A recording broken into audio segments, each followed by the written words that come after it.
예수님이 나는 세상의 빛이다. 이런 말씀을 하십니다. 그리고 오늘 내용을 보시게 되면 예수님이 나는 세상의 빛이라고 선포하셨습니다. 근데 그 다음에 어떤 말씀이 지금 요구되어 있죠? 너희가 다시는 어두운 가운데 걷지 않게 될 것이다. 또 하나는요, 너희가 생명의 빛을 얻게 될 것이다. 자, 이 내용을 보실래요? 예수님은 생명의 빛이기 때문에 그와 함께 동행하는 사람은 어떻게 된다고요? 빛의 자녀가 되어서 그러한 삶을 살아야 한다 라는 뜻입니까? 아니면 살게 될 것이라는 뜻입니까? 자, 내용을 좀 보실래요? 여러분, 하나님 자녀가 되었습니다. 내가 이제 빛 대신 예수님을 내가 영접하고 그와 함께 동행하는 삶을 살게 되었습니다. 그 결과로 내가 이제 하나님의 빛의 자녀의 삶을 살아야 되는 것을 강조하고 있는 것인지, 빛의 자녀가 되었기 때문에 자녀의 삶을 살게 될 것을 말씀하고 있는지 다시 한번 문장을 보시기 바랍니다. 어떤 뜻이에요? 여러분이 이것을 어떻게 보냐에 따라서 우리의 신앙의 관점이 반대가 됩니다. 보통 우리는 구원을, 하나님이 우리를 구원시켰다 그럴 때에는 뭘 생각하는가 하면 예수님이 내 죄를 위해 대신 십자가에 달리시고 죄값을 받으셨다. 그런 말미암아 내가 구원을 받았다 라고 생각을 합니다. 근데 그 다음에는 이제 내가 구원을 받았기 때문에 하나님의 자녀로서 이제는 온전한 삶을 살아야 한다라고 생각을 해요. 그럼 하나님의 은혜는 어디까지예요? 내가 예수를 믿는 것까지는 하나님의 은혜입니다. 그리고 예수를 믿은 다음부터 죽는 그날까지는 내가 자녀가 되었기 때문에 내가 이렇게 살아야지 한다면요, 여러분의 노력과 여러분의 능력으로 살게 되는 것입니다.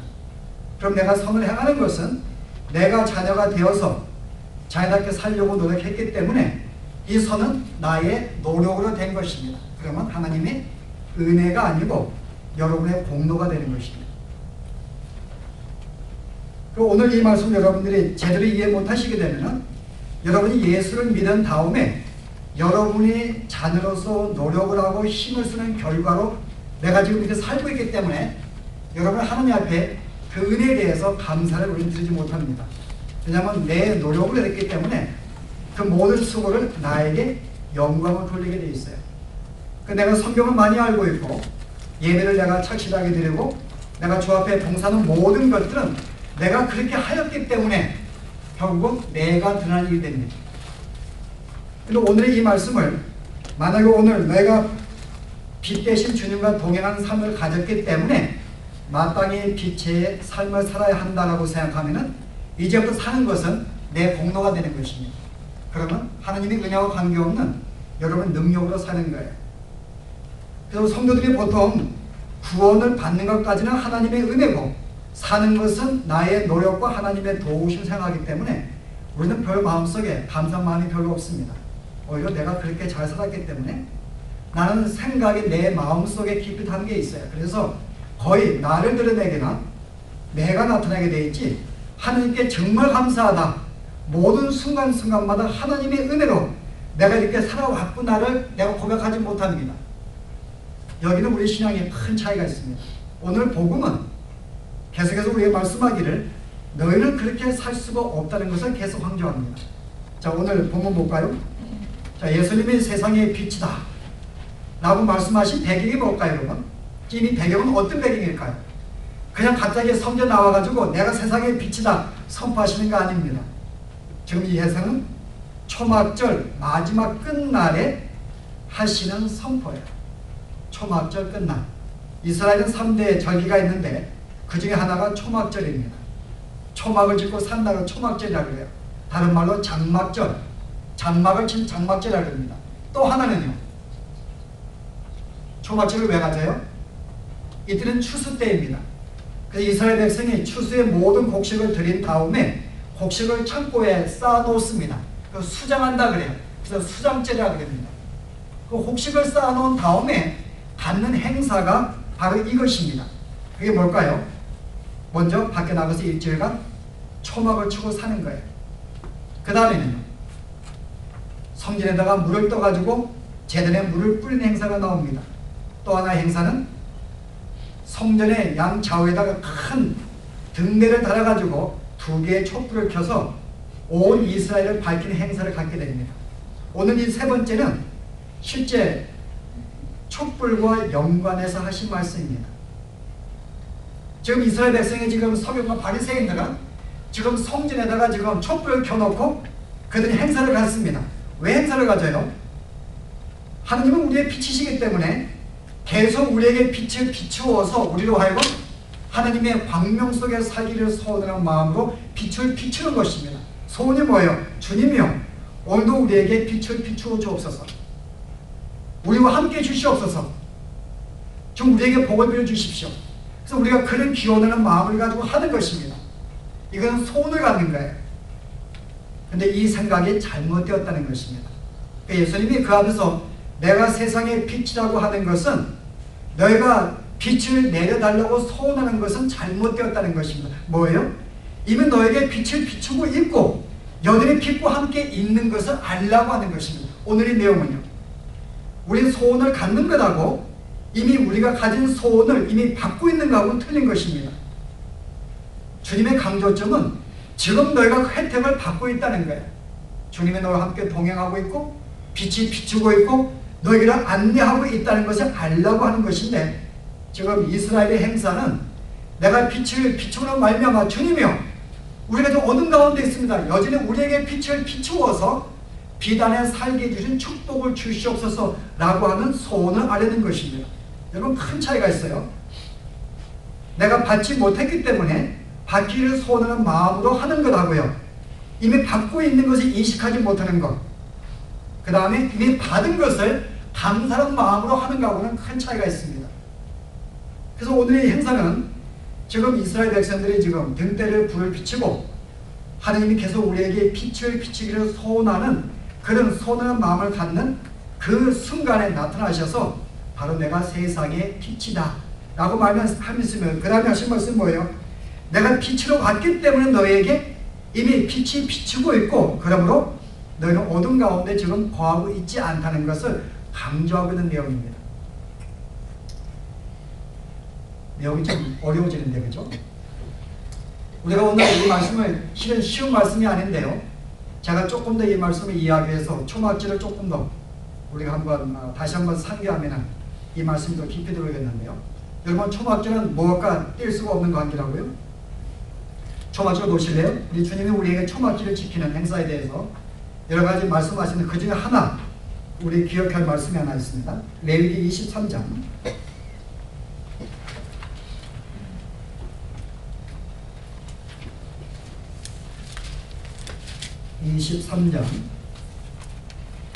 41절 보세요. 너희는 매년에 7일 동안 여호와께 이 절기를 지킬지니 너희 대대로의 영원한 규례라. 너희는 7월에 이를 지킬지니, 이게 7월은 9월을 말합니다. 너희는 9월에 추수가 끝난 다음에 필히 이것을 절기를 지키라.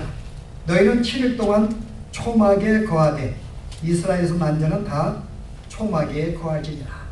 자, 이제 곡식을 창고에 쌓은 다음에 나가서 초막에 거하라고 말합니다. 그 다음 보세요. 이는 그 이유가 뭐예요? 내가 이스라엘 자손을 애굽 땅에서 인도하여 내던 때에 초막에 거하게 한 줄을 너희로 대대로 알게 함이니라. 첫 번째는 뭐예요? 내가 너희로 하여금 애굽에서 끌어낸 것을 끌어낸 다음에 너희를 보호한 것을 알게 만든 것이다. 실제 여기서 내가 너희를 보호했다는 것입니다. 내가 초막을 치고 있을 때 내가 너희에게 먹을 걸 주었고 마실 물을 주었고 계속 불기둥으로 너에게 비추었다는 것입니다. 근데 그 전제가 뭐예요? 그냥 비춘 게 아니에요. 내가 너희를 애굽에서 꺼내어서 나의 자녀로 만들어 주었기 때문에 그 결과로 내가 너희를 보호하고 인도해 왔다는 것입니다. 오늘 여기 이들은 지금 곡식을 쌓아 놓았습니다. 이 곡식은 단순히 하나님이 주신 축복이 아니라 내가 너희를 애굽에서 꺼내어내어서 너희를 자녀로 만든 결과로 내가 아버지이기 때문에 내가 너에게 부어주는 거예요 라는 말씀입니다. 그래서 오늘의 이 초막절에 지키는 절기는 너희가 받은 구원을 자녀가 되었기 때문에 자녀로서의 하나님이 얼마나 너희를 지켜주시고 보호해 주셨는가를 너희가 상기하고 지난 모든 과거의 삶은 하나님이 너희를 자녀로 삼으신 결과로 너희를 지키시고 인도하시고 보호하신 그 결과로 살게 된 것이다 라는 것을 상기하게 만들면서요, 다시 한번 진정한 감사한 마음으로 이 절기를 지키라고 이 행사를 주신 것입니다. 근데 이스라엘 백성들은 그런 감사할 마음이 아니었어요. 내가 이거 촛불을 킨 다음에 내가 이렇게 반석에 물을 뿌림으로써 물이 넘치고 그 다음에 빛을 비춤으로써 하나님이 우리에게 이 영광이 찾아오기를 소원하는 그 마음을 가진 것입니다. 이것은 큰 차이가 있습니다. 여전히 성도들은 그런 마음을 가져요. 주님은 나에게 지금 은혜를 주고 있음에도 불구하고 여전히 은혜를 강구합니다. 주님 나에게 뭘 달라는 거죠. 내 삶을 지켜달라는 것입니다. 나의 삶을 알아달라고 말합니다. 그러나 주님은 내가 이미 너의 삶을 지금 지키고 오고 있다는 것입니다. 우리가 이것을 인식하지 못하면 실제 여러분들의 받은 구원이 얼마나 감격적인지, 하나님의 그 인도하심이 얼마나 큰지, 그 은혜가 얼마나 놀라운지를 우리는 전혀 인식할 수가 없습니다. 그냥 내가 이렇게 열심히 살아가는 거예요. 그래서 살지 못한 것 때문에 괴로워하고, 내가 열심히 살기 때문에 주님은 나를 예쁘게 보시고 뭔가 복을 주지 아니할까 소원을 갖습니다. 여전히 불안한 삶이에요. 우리 한 군데만 더 보겠습니다. 우리 출애굽기에 예수님이 유월절을 지키라고 명할 때에 뭐라고 명하셨는지 한번 보시기 바랍니다.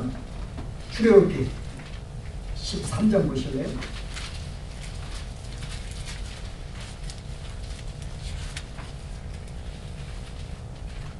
자, 제가 6절에 보았더니요, 7일 동안 무교병을 먹고 제7일에는 여호와께 절기를 지키라.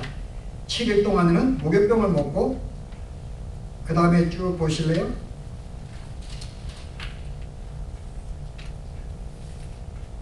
14절 말씀이요. 장래 내 아들이 내게 묻기를 이것이 어쩌미냐 하거든 너는 그에게 이르기를 여호와께서 그 손에 권능으로 우리를 애굽에서 종되었던 집에서 인도하여 내실세. 아니, 이 말씀이에요.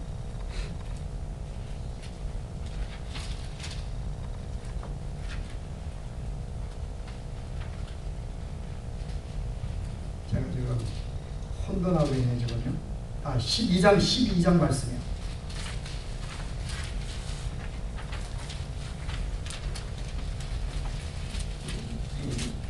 자, 21절 보십시다. 모세가 이스라엘 모든 장로를 불러서 그들에게 이르되 너희는 나가서 너희 가족대로 어린 양을 택하 유월절 양을 삼고 이 사들에 너희는 이 일을 규례로 삼아 너희와 너희 자손이 영원히 지킬 것이니. 25절에요. 너희는 여호와께서 허락하신 대로 너희에게 주시는 땅에 이를 때에 이 예식을 지킬 것이라. 언제요? 지금 13절까지 계속 13장 계속 이어지는 말씀인데 너희는 유월절을 기념하고 행사를 지키라고 말합니다. 언제요? 오늘 25절에 내가 너희 허락한 그 땅에 이를 때에 이 예식을 지키라고 말합니다. 그들은 유월절 되면은 유월절 양을 잡습니다. 그 다음 날부터 7일 동안은 곡식을 거둔 다음에 곡식을 빻아서 빵을 만듭니다. 누룩이 안 들어간 무교병을 7일간 먹게 되어 있어요. 그리고 쓴나물로 먹게 되어 있습니다. 하시는 말씀이 너희는 이 절기를 지키래. 언제요? 가나안 땅에 이르거든 거기에 가거든 이 절기를 지키라고 말합니다. 그럼 여기에는 이미 하나님이 그들을 십자가의 구속으로 구원을 시킨 다음에 전제가 있습니다. 어떤 전제? 이미 너희는 가나안 땅에 들어가서 곡식을 먹게 된다고 하는 전제가 달려있습니다. 구원이라는 것은 단순히 너희를 구원시킨 것만이 아니에요. 너희를 구원시킨 걸 끝나서 그 다음에 가나안 땅에 들어가서 곡식을 얻은 다음에 그것을 빵을 만들어 먹으면서 유월절을 지키라고 말합니다. 이미 구원은 그 다음에 가나안 땅에 약속이 보장되어 있고 거기에서 주어지는 모든 혜택이 주어짐을 이미 여기에 내포되고 있습니다.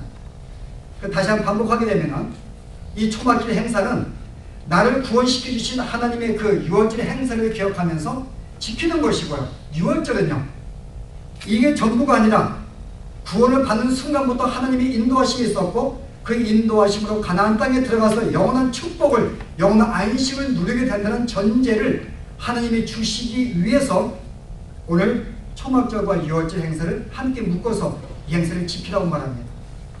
자, 그러면 뭐예요, 여러분? 오늘 초막절이라는 것은 단순히 오늘 내가 이렇게 구원받은 것은 그냥 내가 하나님의 보호하심이나 내가 산 것이 아니라 하나님의 구원의 자녀가 되었기 때문에 나를 보호해주고 축복해주고 인도해주셨다. 오늘 이 사실을 알게 만들기 위해서 우리 오늘 초막절을 지키게 만든 것이다 라는 전제를 두고 오늘 이제 봉독한 말씀을 이해됩니다. 자, 주님이 뭐라 그래요? 나는 세상의 빛이라고 말합니다. 여러분 이해되시는가요? 한참 더 설명한다면 내가 지금 뭘 좀 설명하고 있는지. 예, 오늘 여러분들이 오늘 이스라엘 백성이 지금 등대에 불을 붙여놓고 그 다음에 예수님이 그 앞에서 내가 세상의 빛이라고 말씀합니다. 자, 이 말씀은 지금 예수님의 이제 마음속으로는 이스라엘 백성이 40년간에 하나님이 구름기둥과 불기둥 인도하신 그 불기둥을 염두에 두고 내가 바로 그 불기둥 세상의 빛이라고 말씀하고 있는 것입니다. 여러분 요한복음의 저자는 실제 이 내용을 그냥 쓴 것이 아니라 이스라엘의 40년의 광야 생활을 염두에 두고 쓴 거예요. 왜냐하면 출애굽한 다음에 하나님이 세 가지 축복을 주었습니다. 40년 동안 만나를 주었어요. 그 다음에 목이 마를 때 생수를 주었습니다. 그 다음에 그들이 갈 길을 모를 때 구름기둥과 불기 인도해 주었습니다. 40년 광야 생활의 특징은 세 가지예요. 만나와 반석의 물과 구름기둥, 불기둥입니다. 근데 요한복음 보시면 6장은 하느님이 떡을 가지고 500명의 기적을 행하십니다. 그 당신의 만나임을 증거해 주시는 거예요. 7장은요. 당신이 생수라고 말씀하시고 생수인 것을 증거해 주십니다. 8장에 가가지고요. 구름기둥, 빛으로 말씀합니다. 이 내용을 볼 때는 지금 6장과 7장과 8장은 저자의 마음속에 지금 이 내용을 40년의 광야 생활, 그들이 구원받고 인도 안 받는 그 상황을 염두에 두고 이 말씀을 지금 연관시키고 있는 것입니다. 그럼 오늘 빛이라는 것은 당시에 불기둥과 연관을 주는 거예요. 불기둥은 뭘까요, 여러분? 여러분 우리가 보통 그냥 공부하겠습니다. 불기둥과 구름기둥. 하나님이 이스라엘 백성을 인도한다면 40년간 불기둥과 구름기둥 인도하셨습니다. 두 개의 기둥일까요? 한 개의 기둥일까요? 좀 질문을 놓치기 위해서 한번 생각하게 하도록 하십시다. 하나님이 여러분을 하여금 보실래요? 출애굽기 13장에 보시면은 21절에 여호와께서 그들 앞에 행하사 낮에는 구름기둥으로 그들의 길을 인도하시고